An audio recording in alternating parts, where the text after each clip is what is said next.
ఓం గం గణపతయే నమః. ఐం సరస్వత్యై నమః. శ్రీ గురుభ్యో నమః. హరి ఓం. వాగర్ధావివ సంపృక్తో వాగర్ధ ప్రతిపత్తయే జగతః పితరో వందే పార్వతీ పరమేశ్వరో. ఓం జ్ఞానానందమయం దేవం నిర్మలస్ఫటికాకృతిం ఆధారం సర్వవిద్యానాం శ్రీహయగ్రీవముపాస్మహే. ఓం ఆదిత్యాయ చ సోమాయ మంగళాయ బుధాయ చ గురుశుక్రశనిభ్యశ్చ రాహవే కేతవే నమో నమః. నవగ్రహ దేవతాయ నమః. వీక్షిస్తున్నటువంటి ప్రేక్షకులందరికీ కూడా శ్రీ పరాభవనామ సంవత్సర శుభాకాంక్షలు.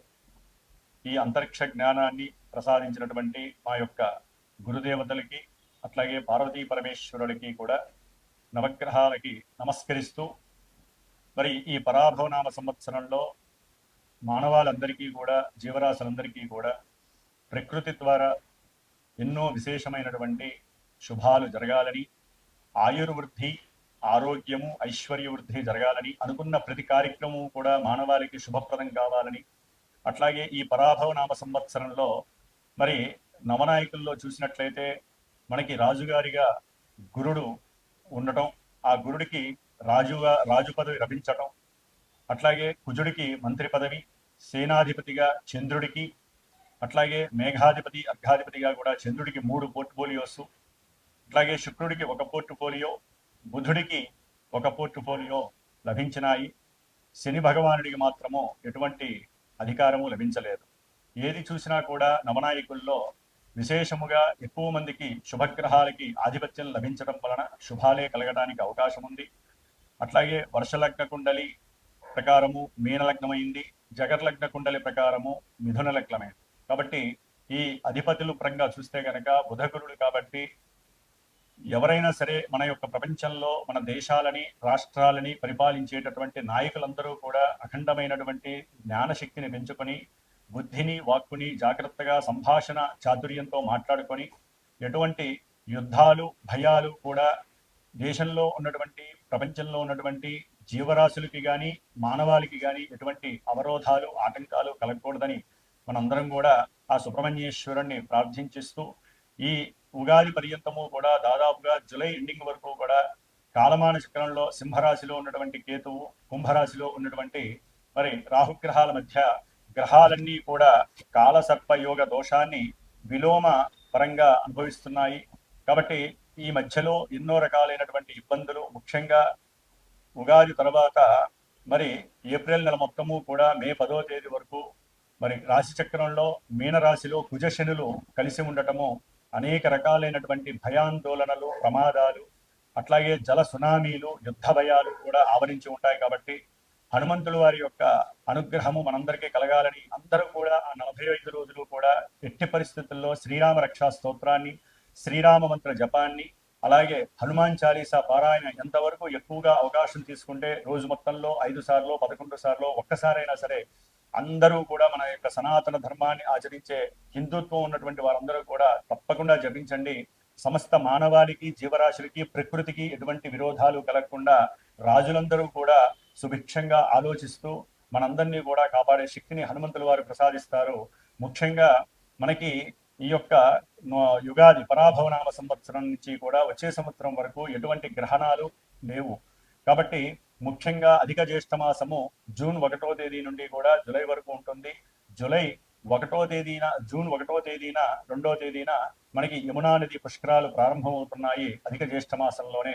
అట్లాగే జూలై మాసంలో కూడా మనకి 15వ తేదీ వరకు కూడా నిజ జ్యేష్ఠ మాసంలో విశేషమైనటువంటి వివాహ శుభముహూర్తాలు, గృహప్రవేశాలు ఉంటాయి.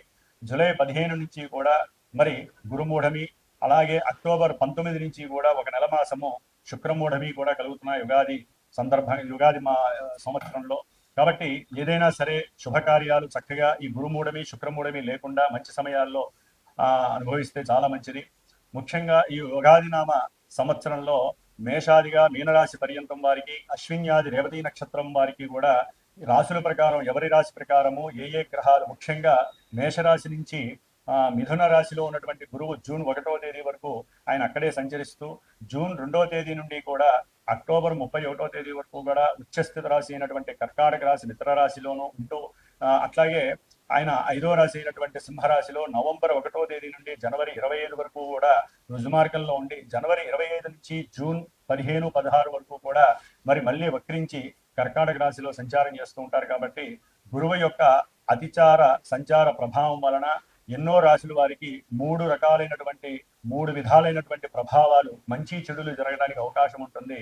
మరి ఆ యొక్క గురువు యొక్క అధిచార ప్రభావం తొలగాలంటే ఎక్కువగా గురు దత్తాత్రేయుని వారి యొక్క చరిత్రను కానీ లేదా దక్షిణామూర్తి వారి యొక్క పూజలు హోమాలు కానీ చేసుకోవడం ద్వారా నిత్యము కూడా అందరూ కూడా ముఖ్యముగా గురువుకి సంబంధించినటువంటి శనికి సంబంధించినటువంటి విష్ణు సహస్రనామ పారాయణ ఎవరైతే చేస్తారో నక్షత్ర దోషాలన్నీ కూడా తొలగిపోయి శుభప్రదమైనటువంటి వివాహ యోగాలు కానీ విద్యా యోగాలు సంతాన యోగాలు అట్లాగే గృహ యోగాలు కలగడానికి అవకాశాలు ఉన్నాయి. ముఖ్యంగా మరి ఈ యుగాది పరాభవ నామ సంవత్సరంలో ద్వాదశ రాశుల వారికి ఏ రాశుల వారికి ఏ విధంగా ఉంటుందో తెలుసుకునే ముందు మరి ఒక్కసారి గురువు యొక్క నామస్మరణం. ఓం గురవే సర్వలోకానాం విషజే భవరోగిణాం నిధయే సర్వ విద్యానాం శ్రీ దక్షిణామూర్తయే నమో నమః. సింహరాశి శ్రీ పరాభవనామ సంవత్సరంలో ఈ సింహరాశి వారికి గ్రహాల యొక్క స్థితిగతులు ఏ విధంగా ఉన్నాయో తెలుసుకునే ముందు మరి ఈ కొత్త సంవత్సరంలో వీరికి సంవత్సరాంతం వరకు ఆదాయ వ్యయాలు రాజపూజ్యము అవమానాలని తెలుసుకుంటూ మరి సింహరాశిలో ఉన్నటువంటి మఖా నక్షత్రము 1, 2, 3, 4 పాదాలు అట్లాగే పూర్వ ఫల్గుని నక్షత్రం 1, 2, 3, 4 పాదాల వారు ఉత్తర ఫల్గుని నక్షత్రం 1వ పాదం ఈ నక్షత్ర సముదాయము అట్లాగే సింహరాశి వారికి ఈ సంవత్సరం ఆదాయం చూసుకున్నట్లయితే 5 వ్యయము 5 గాను రాజపూజ్యం 7 అవమానం 7 గాను సూచిస్తుంది మరి పంచాంగము గ్రహాలు కూడా. కాబట్టి వీరు ఎంత కష్టపడ్డా దానికి తగ్గ ఖర్చులు పెట్టే అవకాశం ఉంటుంది. ఎంత వారు శ్రమ ఓడ్చి పనిచేసినా గౌరవ మర్యాదలు ఎంత లభిస్తాయో వీరు తెలుసో తెలియకో మాట్లాడే మాటలు కానీ లేకపోతే వేరే వాళ్ళ యొక్క చెప్పుడు మాటలు వినటము లేకపోతే వీరు వేరే వాళ్ళ గురించి అవడం ద్వారా కావచ్చు చేసే వృత్తి ఉద్యోగ విషయాలలో ఎక్కడైనా లోటుపాట్ల వల్ల కావచ్చు లేకపోతే ఏదైనా సరే ధనాన్ని అనవసరంగా ఖర్చు పెట్టడము ఎవరైనా అడిగినప్పుడు డబ్బు ఇస్తానని చెప్పి ఇవ్వకపోవడము ఇట్లా ఎన్నో రకాలైనటువంటి విచిత్రమైనటువంటి సందర్భాలలో వీరికి అవమానాలు కూడా సరిసమానంగా కలుగుతున్నాయి. కొంచెం జాగ్రత్తగా వ్యవహరించండి సింహరాశి వారు. ఎందుకంటే సింహరాశి వారికి ముఖ్యంగా గ్రహాల యొక్క గోచార స్థితిలో గురువు అనేటటువంటి శుభగ్రహము చాలా శుభగ్రహము సింహరాశి వారికి. మరి ఈయన జూన్ 1వ తేదీ వరకు కూడా మిథున రాశి అయినటువంటి మిథున రాశిలో గురువు చక్కగా లాభస్థానంలో ఉండి సంతాన ప్రాప్తినిస్తున్నాడు. అట్లాగే ఎన్నో రకాలైనటువంటి వ్యాపారంలో తమకున్న ఆలోచనల్ని షేర్ చేయడం ద్వారా భాగస్వాముల మధ్య ఆకస్మికంగా చక్కటి ఔన్నత్యకరమైనటువంటి విశేష సంభాషణల ద్వారా ఆర్థికంగా అభివృద్ధి కలుగుతోంది. చేయాలనుకున్నటువంటి ప్రతి విషయాన్ని కూడా చాలా ఫాస్ట్ గా చేస్తూ చక్కగా సౌకర్యవంతమైనటువంటి ప్రయాణాదుల్ని వ్యాపార రీత్యా కావచ్చు లేకపోతే సంతాన రీత్యా కావచ్చు కుటుంబ రీత్యా కావచ్చు స్నేహితుల రీత్యా కావచ్చు బంధువుల యొక్క సమ్మేళనంతో అయినా సరే చక్కటి ప్రయాణాలని ఆచరిస్తూ దాని వలన ఎన్నో రకాలైనటువంటి సుఖ సౌఖ్యాదుల్ని కూడా పొందే అవకాశము వీరికి జూన్ 1వ తేదీ వరకు చాలా అత్యద్భుతం అని చెప్పవచ్చు. ఉద్యోగం ద్వారా ప్రమోషన్స్ లభించే అవకాశం ఉంటుంది. గురుగ్రహ బలం సంతానంలో వృద్ధి ఉంటుంది. చక్కగా అందరితో కూడా విడిపోయిన వాళ్ళతో బంధువులతో ఎవరితో అయినా సంతానంతో మాట్లాడే అవకాశం లభిస్తోంది జూన్ 1వ తేదీ వరకు కూడా. అట్లాగే ఈయనకి ఉన్నటువంటి అధిచారత్వ దోషం వలన ఈ సంవత్సరం అంతా కాదు ఓన్లీ జూన్ వరకే గురువు అనుకూలంగా ఉన్నాడు.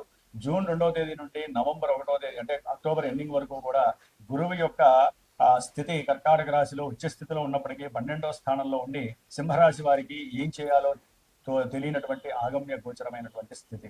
అంటే ధన నష్టం కలుగుతుంది.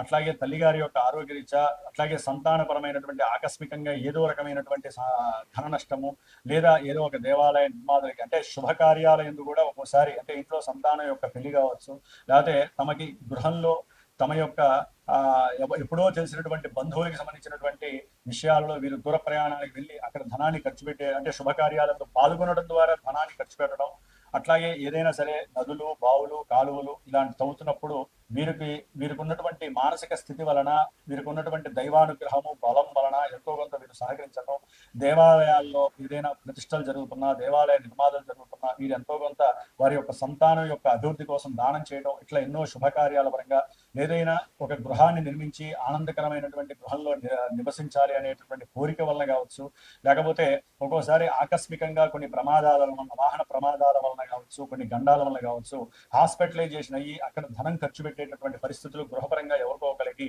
సింహరాశి వారికి కలిగే అవకాశం ఉంటుంది. కాబట్టి జూన్ 1-2 తేదీ నుండి డిసెంబర్ 31 వరకు తప్పకుండా మీరు గురువుకి సంబంధించినటువంటి స్తోత్రాన్ని చదువుకుంటూ ఉండండి. దత్త కవచాన్ని చదవండి, శరీరానికి రక్షగా ఉంటుంది. అట్లాగే గురువుకి సంబంధించినటువంటి స్థితి ప్రకారం చూసినట్లయితే కనుక నవంబర్ 1వ తేదీ నుండి కూడా మరలా జనవరి ఎండింగ్ వరకు కూడా గురువు సింహరాశిలో తన యొక్క రుజుమార్గ సంచారం చేస్తూ మళ్ళీ ఏప్రిల్ ఎండింగ్ వరకు కూడా ఆ యొక్క సింహరాశిలోనే ఆయన వక్రీగత సంచారాన్ని చేస్తూ ఎన్నో రకాలైనటువంటి అనారోగ్య సిచ్యువేషన్స్ ని, అట్లాగే సంతానంతో కానీ, తండ్రితో కానీ, కుటుంబ బంధువులతో కానీ, తండ్రి తరపు బంధువులతో కానీ, చేసేటటువంటి వృత్తి ఉద్యోగాలలో కానీ, లేదా ఏదైనా ప్రయాణాలకు వెళ్ళాలి అనుకున్నప్పుడు అవి ఫలించక ఆర్థిక ధన నష్టాలు, పశు నష్టాలు, అట్లాగే ఎన్నో రకాలైనటువంటి గౌరవ మర్యాదల్లో కీర్తి భంగాలు కలిగేటటువంటి పరిస్థితులు ఏదేమైనప్పటికీ కూడా ఈ యొక్క జన్మరాశిలో ఉన్నటువంటి గురువు అంత అనుకూలుడు కాదు. కాబట్టి మీరు ముఖ్యంగా ఈ సంవత్సరం జూన్ 1వ తేదీ వరకు, మరలా నవంబర్ 1 నుంచి వచ్చే సంవత్సరం 2027 ఏప్రిల్ ఎండింగ్ వరకు కూడా గురువు యొక్క చాలీసాని చదవండి. అంటే దత్తాత్రేయుడి యొక్క చాలీసా చదవండి, లేదా దత్త యొక్క క్షేత్ర దర్శనాలు చేయండి. అట్లాగే గురువుకి సంబంధించినటువంటి జపాన్ని ఆచరిస్తూ గురుగ్రహ పాశుపత రుద్ర హోమాన్ని కానీ, అట్లాగే దక్షిణామూర్తి జపాన్ని కానీ, దక్షిణామూర్తి అర్చన చేయడం ద్వారా కానీ, దత్తాత్రేయుడి యొక్క దివ్య దర్శనాన్ని కానీ చేయండి. మీకు ఎన్నో రకాలుగా వారి యొక్క అనుగ్రహము మీ వెంట ఉండి మిమ్మల్ని కాపాడుకునే శక్తి ఆ దేవతలు తీసుకుంటారు. ముఖ్యంగా ఈ యొక్క సింహరాశిలో ఉన్నటువంటి కేతుగ్రహ ప్రభావము తీవ్రమైనటువంటి కడుపు నొప్పుల్ని, ఉదర సమస్యలని, ప్రేగుల్లో సమస్యలని, అట్లాగే ఉష్ణ సంబంధిత వ్యవహారాల విషయంలో కాస్త హాస్పిటలైజేషన్స్ ని, అనారోగ్య బాధల్ని, నొప్పుల్ని తట్టుకోలేనటువంటి పరిస్థితుల్ని, తలకాయ నొప్పిని కూడా కలిగజేసే అవకాశం కేతుగ్రహం. విచిత్రమైనటువంటి సమస్యలు ఇవన్నీ కూడా అర్థం కాదు, వీరికి అర్థం కాదు, చూసే డాక్టర్లకు కూడా అర్థం కాని పరిస్థితులు కొంతమంది జాతకంలో ఉన్నటువంటి గ్రహశక్తి కేతు ఇచ్చే అవకాశం ఉంటుంది. ముఖ్యంగా సింహరాశి వారికి సప్తమంలో ఉన్నటువంటి రాహువు, అట్లాగే ఈ కేతువు జన్మరాశిలో ఉండి మరి సర్పదోష ప్రభావాన్ని అధికంగా చూపిస్తారు డిసెంబర్ 5వ తేదీ వరకు కూడా.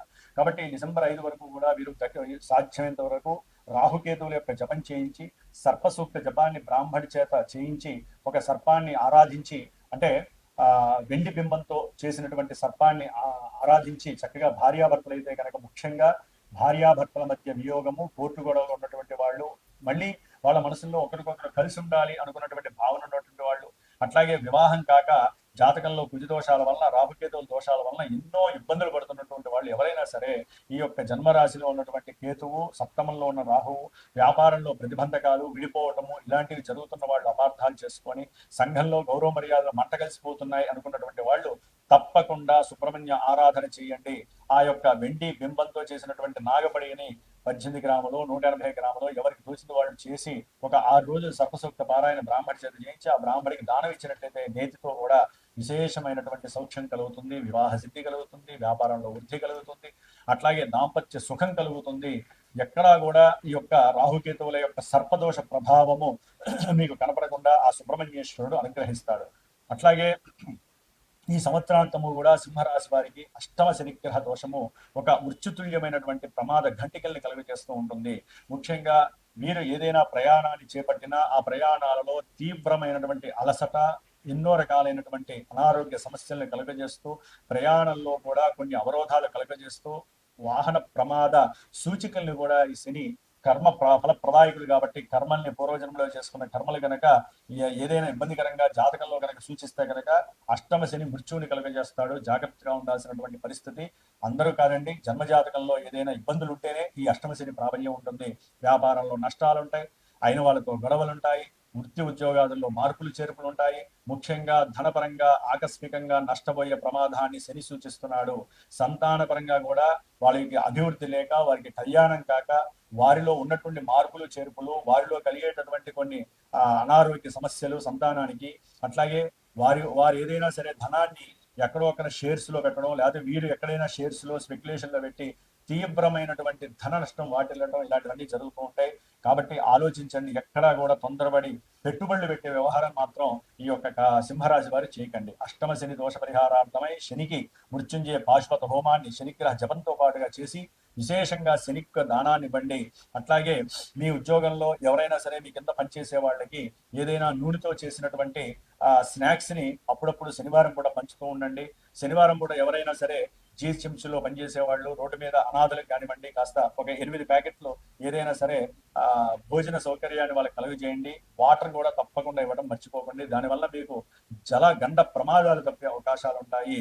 ముఖ్యంగా ఈ యొక్క రాహు డిసెంబర్ 5వ తేదీ తర్వాత వీరికి ఉద్యోగంలో, వృత్తిలో విశేషమైనటువంటి అనుకూలతల్ని, అట్లాగే శత్రు నివారణ, రోగ విముక్తి, అట్లాగే ఏదైనా సరే రుణాలకు సంబంధించిన వ్యవహారంలో వృత్తిలో ఎదుగుదల కనిపింపజేసి ఆ యొక్క రుణాలను తీర్చేటటువంటి శక్తిని కూడా ఆ చక్కటి దృఢ విశ్వాసంతో కనుక మీరు పనిచేసినట్లయితే అంటే మిగతా కొన్ని గ్రహాల వలన మీకు ఇబ్బందులు ఎదురైనా కూడా రాహు మాత్రం చక్కగా మీకు వృత్తిలో అకస్మాత్తుగా మంచి నిర్ణయాలు తీసుకోవడం, మీ యొక్క దృఢ సంకల్పం కావచ్చు, మీకున్నటువంటి ధైర్యము, సాహసము కావచ్చు, ఆర్థిక వృద్ధిని ఉద్యోగం ద్వారా, వ్యాపారం ద్వారా పెంచబోతున్నాడు. ముఖ్యంగా రాజకీయ నాయకులకి కానివ్వండి, లేకపోతే సినిమా రంగంలో పనిచేసే చలనచిత్ర సీమవాసులకు కానివ్వండి, లేదా క్రీడాకారులకు కానివ్వండి, వారి యొక్క ఔన్నత్యాన్ని పొందేటువంటి స్థితి డిసెంబర్ 5 తర్వాత రాహు ఇస్తున్నాడు. కానీ కేతు అదే సందర్భంలో 12లో ఉండి ధన నష్టాన్ని ఇస్తున్నాడు, మాతృ నష్టాన్ని ఇస్తాడు. అట్లాగే కేతు అనేటటువంటి గ్రహము తీవ్రమైనటువంటి అనారోగ్యం ద్వారా ధనాన్ని కూడా నష్టపరిచే అవకాశము, హాస్పిటలైజేషన్ కలుగు చేస్తూ ఉంటాడు, వాహన ప్రమాదాలను ఇస్తాడు. కాబట్టి మీరు డిసెంబర్ 5 తర్వాత తప్పకుండా అసలు ఈ సంవత్సరము, వచ్చే సంవత్సరం కూడా గణపతి ఆరాధన మస్ట్ అండ్ షుడ్ గా చేయండి. అట్లాగే ఏదైనా సరే గరికతో కూడినటువంటి అర్చన, అష్టోత్తరము, సహస్రనామము చేయండి. చాలా శుభఫలమైనటువంటి ఫలితాలు గణపతి మీకు ప్రసాదిస్తాడు. రాహుగ్రహ దోషాలను నివృత్తి చేస్తాడు. ఏదేమైనప్పటికీ కూడా గోచార ఫలితాలు అనేటటువంటివి కొంతవరకు మాత్రమే అద్దంలో కనిపించే ప్రతిబింబం లాంటివి. మనకంటూ జన్మజాతకంలో మనకి లగ్నం ఉంటుంది. అంటే మనం పుట్టిన సమయానుసారము ఆ లగ్నాన్ని అనుసరించి కొన్ని భావాలు, అంటే విద్య, వివాహము, సంతానము, దాంపత్యము, అనుకూలత, చక్కటి సౌఖ్యము, ధనవృద్ధి, అట్లాగే వాహనము, వివాహం అవుతుందా లేదా, ఎప్పుడు అవుతుంది, ఆరోగ్యం ఎలా ఉంటుంది, అసలు మనకి రోగం ఎందుకు వచ్చింది, ఇప్పుడు ఈ రోగాలు ఎప్పుడు తగ్గుతాయి, వివాహం ఎప్పుడు అవుతుంది, ఉద్యోగంలో సఫలీకృతం ఉంటుందా, చేసే ప్రయత్నాలు సిద్ధిస్తాయా, ఇవన్నీ కూడా మనకి జన్మజాతక లగ్నం ప్రకారము మనకి నడిచేటటువంటి ప్రస్తుతము దశలు, అంతర్దశలు, విదశలు, సూక్ష్మ ప్రాణదశలు మాత్రమే యాక్టివేట్ అవుతూ ఉంటాయి. అవి గోచారంలో ఉన్నటువంటి రవిచంద్రుల్ని, గోచారంలో ఈ దశలు అంతర్దశలు ఉన్నటువంటి స్థానాల్ని ప్రభావితం చేస్తూ మనకి శుభాలను ఇస్తాయా, అశుభాలను ఇస్తాయా అని మన జన్మజాతకం తెలియజేస్తుంది తప్ప గోచారము కొంతవరకు మాత్రమే మీ మానసిక ప్రభావాన్ని మాత్రమే సూచిస్తుంది. భయపడాల్సిన అవసరం లేదు. సింహరాశి వారు సుబ్రహ్మణ్య ఆరాధన చేయండి, సుబ్రహ్మణ్య పాశుపత హోమాలు చేసుకోండి, అట్లాగే హనుమంతుడి యొక్క చాలీస, హనుమంతుడి యొక్క సంబంధించినటువంటి పూజలు ఆరాధించండి, శనివార నియమాలు చేసుకోండి. అట్లాగే 7 శనివారాల వ్రతాన్ని ఏదైనా ఆచరించినా కూడా మీకు ఆ వెంకటేశ్వర స్వామి వారి యొక్క అనుగ్రహం మీకు సర్వదా రక్షిస్తుంది. వీలుంటే గురువారం, ప్రతి నెల వచ్చేటటువంటి పౌర్ణమి కానీ, లేకపోతే గురువారం రోజు కానీ, ఏదో నెలలో ఒక రోజు సత్యనారాయణ స్వామి వ్రతం ఆచరించండి. మీకు శుభాలు కలగడానికి, ధనవృద్ధి, శుభాలు జరగడానికి గురువు యొక్క అనుగ్రహం లభిస్తుంది. ఓం నమో వెంకటేశాయ నమః.